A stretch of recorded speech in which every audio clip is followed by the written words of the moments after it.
اور وہ ساری چیزیں دیکھ کر رو رہی تھی جو اسفن نے خود خرید کر پوری الماری بھری ہوئی تھی۔ وہ سوچ رہی تھی کیا جب ہمارا بچہ اس دنیا میں آئے گا تو اسفن سے دیکھ پائیں گے یا نہیں۔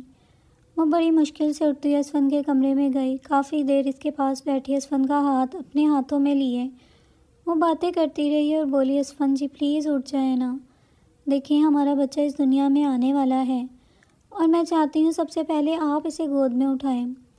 سونیا کو پیٹ میں بچے کی حرکت محسوس ہوئی تو اس نے اسفن کا ہاتھ اپنے پیٹ پر رکھا اور بولی، آپ محسوس تو کر سکتے ہیں نا، یہ آپ کا بچہ ہے، اس کے لیے اٹھ جائیں۔ سونیا اسفن کے کندھے پر سر رکھے رونے لگی کہ جب اسے ایسا محسوس ہوا جیسے اس کے ہاتھ میں اسفن کا ہاتھ ہلا ہو۔ وہ فوراً جھٹ سے اٹھی اور اسے لگا کہ یہ اس کا وہم تھا، مگر پھر اس نے اپنی آنکھوں سے دیکھا۔ جب اسفن نے اپنے ہاتھ کی انگلی اٹھائی تو سونیا جلدی سے شور مچانے لگی۔ اسفن کو ہوش آ رہا ہے، جیسے ہی آواز باہر سب نے سنی تو بھاگتے ہوئے کمرے میں آئے۔ ڈاکٹر جو جلدی سے اسفن کا چیک اپ کرتا بولا، مس سونیا آپ کی کوششیں رنگ لے آئی ہیں، اسفن صاحب کا دماغ کافی حد تک ریکور کر رہا ہے، انشاءاللہ یہ خوشی کی خبر ہے، امید ہے وہ جلدی مکمل صحتیاب ہو جائیں گے۔ یہ بات سب میں امید کی نئی کرن جگا گئی۔ صبح ہوئی تو ملک حسن بولے، آج میں اسفن کا صدقہ دوں گا، صدقہ 100 بلاؤں کو ٹالتا ہے۔ وہ 2 بکرے اسفن کے صدقے کے ذبح کروا کر لائے، وسیع کھانا بنایا، غریبوں میں تقسیم کروا دیا۔ آج اسفن کو یوں بستر پر لگے 1 ہفتہ ہونے والا تھا۔ اب اس کی طبیعت میں کافی بہتری آئی تھی، وہ باتوں کو سنتا اور چہرے پر تاثرات بھی دیتا تھا۔ روحی جس کی طبیعت میں بوجھل پن اور چڑچڑا پن زیادہ آنے لگا تھا، آج وہ اسفن کے پاس ہی کھڑی اس سے باتیں کر رہی تھی کہ جب اسفن نے اپنی پلکیں جھپکی اور شاید آج وہ آنکھیں کھولنے کی کوشش کر رہا تھا۔ روحی نے اسفن کا ماتھا چوما اور بولی، اسفن آپ بہت ہمت والے ہیں، پلیز کوشش کریں، حوصلہ مت ہاریں، دیکھیں پورے گھر کی حالت اجڑ سی گئی ہے، آپ کے بغیر سب ادھورا ہے اسفن، ہمارا بچہ دنیا میں آنے والا ہے، میں نہیں چاہتی وہ دنیا میں اور آپ کو اس حالت میں دیکھیں، ابھی ہم نے بہت کچھ ساتھ دیکھنا ہے، پلیز اسفن۔ وہ اسفن کا ہاتھ تھامے اس کے چہرے کی طرف دیکھتی ہوئی رو رہی تھی۔ ادھر سے سونیا اور نفیسہ بیگم بھی کمرے میں آ گئیں۔ ملک حسن جو بیچارے اکیلے بزنس کو ہینڈل کر رہے تھے، جو اب ان کے بس کی بات نہیں تھی۔ سونیا کمرے میں آئی اور بولی، اسفن جی آج میں ہاسپٹل جا رہی ہوں، ہمارا بچہ آج دنیا میں آئے گا اور یہ خوشی آپ کے بغیر ادھوری ہے۔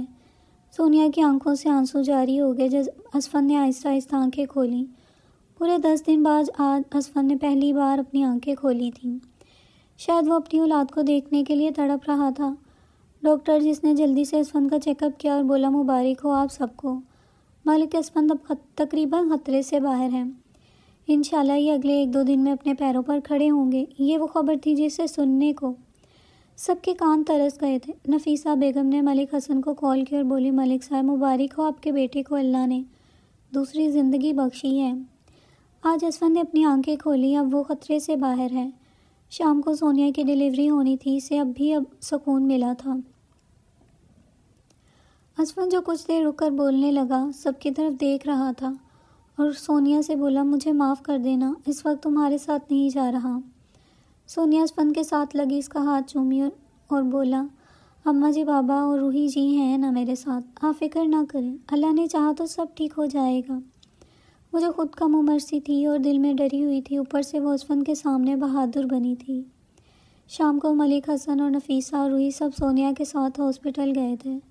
گھر پر اسفن کی بہن رمشا آئی تھی جو اسفن کے پاس موجود تھی۔ سونیا ہاسپٹل میں روحی سے بولی، روحی جی میں جانتی ہوں آپ کا دل بہت بڑا ہے، اگر کبھی میری کوئی بات بری لگی ہو تو مجھے معاف کر دینا، زندگی موت اللہ کے ہاتھ میں ہے، مجھے کچھ ہو جائے تو یہ بچہ آپ کا ہے، آپ اسے کبھی ماں کی کمی محسوس مت ہونے دیجیے گا۔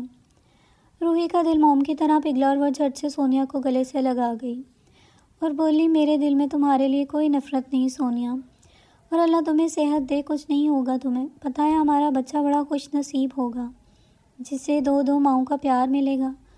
سونیا کو آپریشن تھیٹر میں لے جایا گیا، کافی وقت گزر گیا، سب باہر بے صبری سے انتظار کر رہے تھے جب اندر سے ننھے سے بچے کے رونے کی آواز آئی۔ سب کے چہروں پر خوشی کی لہر دوڑی۔ کچھ دیر بعد نرس بچہ گود میں لیے باہر آئی اور بولی، مبارک ہو، ماشاءاللہ بیٹا ہوا ہے۔ ملک حسن جو وہیں زمین پر سجدہ ریز ہو گئے، نفیسہ بیگم کی آنکھوں سے آنسو تھے، جو تھمنے کا نام نہیں لے رہے تھے۔ روحی نے آگے بڑھ کر کانپتے ہاتھوں سے بچہ گود میں لیا اور آج اسے ایسا لگا اس کی سنی گود ہری ہو گئی۔ وہ بچے کو چومتی ہوئی اسے نفیسہ بیگم کے پاس لے گئی۔ روحی نے رمشا کو ویڈیو کال کی اور کہا اسفند کو سامنے کرو تاکہ وہ اپنی اولاد کو دیکھے اور اپنے قدموں پر کھڑا ہو سکے۔ اسفند ہلکی سی ٹیک لگائے بیٹھا تھا، سر پر اس کی ابھی بھی پٹی بندھی ہوئی تھی۔ جیسے ہی روحی نے اس کے سامنے اس کا بیٹا کیا، اسفند کا جی چاہا کہ وہ اڑ کر اس کے پاس جائے اور اسے سینے سے لگا لے۔ وہ سر پر ہاتھ رکھتا سیدھا ہوا کہ جب بچے کے رونے کی آواز سن کر وہ مزید بے چین ہوا اور بولا، روحی سونیا کیسی ہے؟ روحی کہنے لگی، ابھی وہ بے ہوش ہے، آپریشن ہوا، جیسے ہی ہوش میں آتی ہے میں آپ کی بات کرواتی ہوں۔ کال بند ہوئی۔ اسفند بے چین سا ہو گیا اور بار بار اپنے قدموں پر کھڑا ہونے کی کوشش کرتا رہا۔ اسے تھا کہ وہ کسی طرح ہاسپٹل پہنچائے کیونکہ ابھی 2 دن سونیا نے اور رکنا تھا تو اس کا صبر جواب دے جاتا۔ نرس بولی، آپ ویل چیئر کا یوز کریں، جتنی احتیاط کریں گے اتنا ہی فائدہ ہوگا۔ اسفند رمشا کے ساتھ ہاسپٹل جانے لگا۔ راستے سے وہ پھولوں کا گلدستہ اور مٹھائیاں لے کر ہاسپٹل پہنچے تو سب اسفند کو دیکھتے حیران رہ گئے۔ پورے ہاسپٹل میں مٹھائی بٹوائی۔ حسن صاحب اپنے پوتے کو اٹھائے اسفند کی گود میں ڈال کر کہنے لگے، بیٹا اولاد یہ چیز ہوتی ہے اور تم میں ہماری جان بستی ہے۔ سونیا کو ہوش آیا تو وہ اسفند کو دیکھ کر خوشی کے مارے آنکھوں سے آنسو بہانے لگی۔ آج کا دن ان سب کے لیے بہت خوشی کا دن تھا۔ 2 دن بعد جب گھر لوٹے بہت شاندار طریقے سے سونیا اور بچے کا ویلکم کیا گیا۔ اب اسفند اپنے پاؤں پر چلنے لگا تھا کہ ملک حسن صاحب کہنے لگے کہ بھئی بہت ہو گیا دھو لیا، اب اللہ نے ایک ساتھ 2 خوشیاں دی ہیں تو گھر میں ایک جشن تو ہونا چاہیے۔ روحی جو اس وقت اپنے کمرے میں تھے، اسے اپنی طبیعت کافی دنوں سے بوجھل سی محسوس ہو رہی تھی کہ اچانک اسے ابکائی سی محسوس ہوئی۔ وہ کمرے سے باہر نکلی اور سوچا تھوڑی دیر تازی ہوا میں پھروں تاکہ طبیعت تھوڑی سنبھل جائے۔ وہ سیڑھیاں اترتی نیچے آئی جہاں سب موجود تھے۔ چائے پینے لگے، لیکن جب روحی نے چائے کا کپ منہ کو لگایا تو اسے لگا اسے ابھی متلی آ جائے گی۔ اس نے کپ رکھا تو نفیسہ بیگم بولی، کیا بات ہے روحی، تمہاری طبیعت ٹھیک نہیں لگ رہی، چہرہ بھی کافی زرد پڑ رہا ہے۔ اسفند جو گود میں بچے کو لیے بیٹھا تھا روحی کی طرف دیکھ کر بولا، روحی آر یو اوکے، ڈاکٹر کے پاس چلیں؟ وہ بولی، پتہ نہیں اماں جی، کافی دنوں سے چکر سے محسوس ہو رہے ہیں اور جی بھی بہت متلاتا ہے۔ روحی کی باتوں پر نفیسہ بیگم بولی، روحی میرے بچے، لگتا ہے اللہ نے ہماری آزمائشیں ختم کر دی۔ روحی بولی، میں سمجھی نہیں۔ تو وہ بولی، لگتا ہے تم ماں بننے والی ہو۔ روحی کو ایک دم شوق سا لگا، اسے اپنے کانوں پر یقین نہیں آ رہا تھا۔ کہا، سچ میں اماں جی، میں ماں بن سکتی ہوں؟ وہ خوشی اور غم کے ملے جلے جذبات سے بولی۔ تو نفیسہ بیگم بولی، تم ایک بار ڈاکٹر سے تسلی کروا لو۔ روحی بنا وقت ضائع کیے ہاسپٹل جانے لگی تو اسفند بولا، رکو روحی، میں ساتھ چلتا ہوں۔ وہ دونوں گاڑی کی پچھلی سیٹ پر بیٹھے اور ڈرائیور گاڑی ڈرائیو کرتا انہیں ہاسپٹل لے گیا جہاں روحی نے اپنا چیک اپ کروایا۔ ڈاکٹر بولی، مسز ملک، ہمارا علاج کامیاب رہا، آپ ماں بننے والی ہیں۔ اس خبر پر روحی کو سمجھ نہیں آ رہی تھی کہ ہنسے یا روئے۔ وہ چہرے پر مسکراہٹ لیے آنکھوں سے آنسو بہا رہی تھی۔ جب باہر بیٹھے اسفند کو اس نے یہ خبر سنائی تو اسفند جس کی خوشی سنبھالے نہ سنبھلنے والی تھی، وہ بولا، روحی، اللہ نے تمہارے صبر کا پھل تمہیں دیا، جتنی قربانیاں تم نے دی ہیں یہ اللہ کا انعام ہے ہمارے لیے۔ روحی، آج لگتا ہے اللہ نے سچ میں ہماری زندگی کو مکمل کر دیا۔ گھر گئے سب کو یہ خبر دی۔ نفیسہ بیگم بار بار روحی کو گلے لگا رہی تھی، اس کے صدقے اتار رہی تھی۔ حسن ملک نے اسفند کو گلے لگایا اور بولا، بیٹا تم جیسا نیک اور فرما بردار بیٹا جس نے ہر وقت اپنے والدین کی دعائیں لیں، اب وہ دعائیں تمہاری زندگی میں رنگ لے آئی ہیں۔ سونیا جس نے روحی کو گلے مل کر مبارکباد دی اور بولی، روحی جی، ہمارا اب ایک نہیں بلکہ 2 بچے ہوں گے۔ سب زوردار کہہ سے ہنسے۔ اسفند جس کی طبیعت کافی بہتر ہو رہی تھی، اس نے آفس جانا بھی سٹارٹ کر دیا تھا۔ وقت گزرتا گیا، روحی کی ڈیلیوری کے دن بھی قریب آ گئے۔ گھر بہت تیاریاں ہو رہی تھیں۔ اسفند نے کمرہ اپنے بچوں کا سیٹ کروایا جس میں اس نے دنیا جہان کی چیزیں بھر دیں۔ اسفند اور سونیا کا بیٹا اذلان اب چلنے لگا تھا۔ روحی جو ڈرائنگ روم میں سب کے ساتھ بیٹھی تھی کہ اسے اچانک درد شروع ہوا۔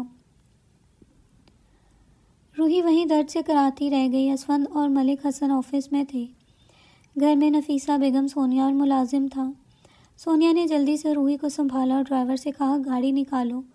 نفیسہ بیگم اور سونیا روحی کو ہاسپٹل لے کے پہنچی۔ اسفند کو بھی اطلاع کر دی۔ روحی کے جانے سے پہلے اسفند ہاسپٹل پہنچ چکا تھا۔ روحی جو کسی بھی قسم کا رسک نہیں لینا چاہتی تھی، اس لیے اس نے ڈاکٹر سے کہا آپ میرا آپریشن کر دیں۔ آپریشن کے وقت روحی کو بلڈ کی ضرورت تھی۔ نیگیٹو گروپ تھا جو آسانی سے ملتا نہیں تھا۔ اسفند پریشان ہوا لیکن سیم بلڈ گروپ سونیا کا تھا۔ سونیا نے روحی کو بلڈ دیا۔ آپریشن کامیاب رہا۔ روحی نے ٹوینس بچوں کو جنم دیا، ایک بیٹا اور ایک بیٹی۔ اسفند جو ہاسپٹل کے سٹاف میں پیسے بانٹ رہا تھا، ان سب کی خوشی کا تو جیسے کوئی ٹھکانہ نہ رہا۔ ایک بچہ سونیا کے گود میں تھا، دوسرا اسفند کی۔ اللہ تعالیٰ نے روحی کے صبر کا اور اس کی اچھائی کا بدلہ اسے بہترین عطا کیا۔ آج جب روحی کو ہاسپٹل سے چھٹی ملی تو وہ لوگ گھر آئے۔ ملک ہاؤس میں خوشیوں کے شادیانے گونج اٹھے۔ تو ناظرین، کیسی لگی ہماری سٹوری؟ کمنٹ سیکشن میں اپنی قیمتی رائے کا اظہار ضرور کیجیے گا۔ اللہ حافظ۔